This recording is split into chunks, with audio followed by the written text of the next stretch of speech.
Assalomu alaykum hurmatli kuzatuvchilar. Bugun biz sizlar bilan virtual laboratoriya orqali 8-sinf kimyo darsligidagi 3-laboratoriya ishi elektrolitik dissotsiylanish nazariyasi mavzusi yuzasidan virtual tarzda tajribalar o'tkazamiz. Bizga kerak bo'ladigan jihozlar 3 ta probilka hamda bitta o'lchov stakani kerak bo'ladi. Bizga kerak bo'ladigan reaktivlar: muz sulfat, natriy karbonat, o'yuvchi natriy, sulfat kislota hamda xlorid kislota eritmalari kerak bo'ladi. Dastlabki qiladigan ishimiz muz sulfat, natriy karbonat hamda o'yuvchi natriy eritmalarini tayyorlab olish bo'ladi. Demak, birinchi probilkamizga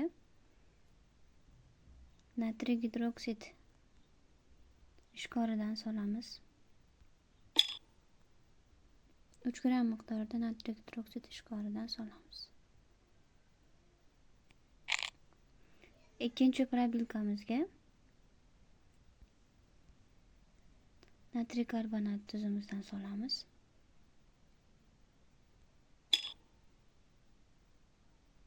Uch gram miqdorida solamiz natriy karbonat tuzimizdan ham. Uchinchi probilkamizga esa muz sulfat tuzdan solamiz.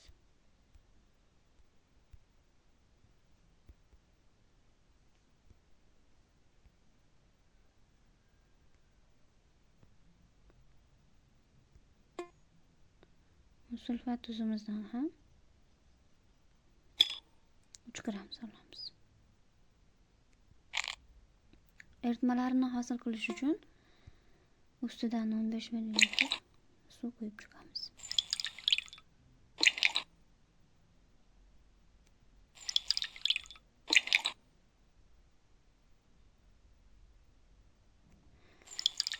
Mana aziz kuzatuvchilar, uchala ishqorlar hamda tuzlarni, eritmalarni hosil qilib oldik. O'lchov stakanimizga esa o'yuvchi natriy eritmasidan yana bir bor tayyorlab olamiz.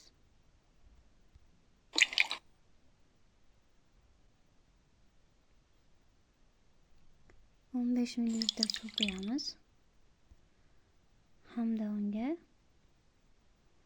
natriy gidroksid ishqoridan solamiz. Natriy gidroksid ishqorimizdan 5 gram solamiz.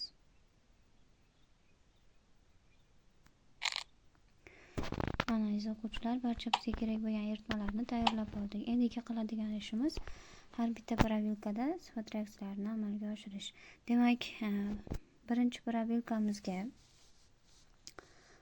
probilkamizga 1-2 tomchi xlorid kislota eritmasidan tomizamiz. Hurmatli o'quvchilar, mana ekranimizda xlorid kislota natriy ishqori bilan reaksiyaga kirishib, suv hamda natriy xlorid tuzini hosil qildi. Ikkinchi probilkamizga esa sulfat kislota eritmasidan solamiz. Mana aziz kuzatuvchilar, ekranimizda natriy sulfat hamda natriy karbonat reaksiyalari ko'rindi. Ya'ni bu reaksiyamizda suv, karbonat angidrid hamda natriy sulfat tuzlari hosil bo'ldi. Uchinchi probilkamizga esa tayyorlab olgan o'lchov stakanimizdagi natriy gidroksid ishqorimizni quyamiz. Mana uchinchi probilkamizda ham kimyoviy reaksiya amalga oshdi. Ya'ni bunda muz sulfat hamda natriy gidroksid eritmalari reaksiyaga kirishib, natriy sulfat hamda muz gidroksid yashil cho'kmasini hosil qildi. Mana hurmatli kuzatuvchilar, bugungi o'tkaziladigan tajribamiz shundan iborat edi. E'tiboringiz uchun rahmat.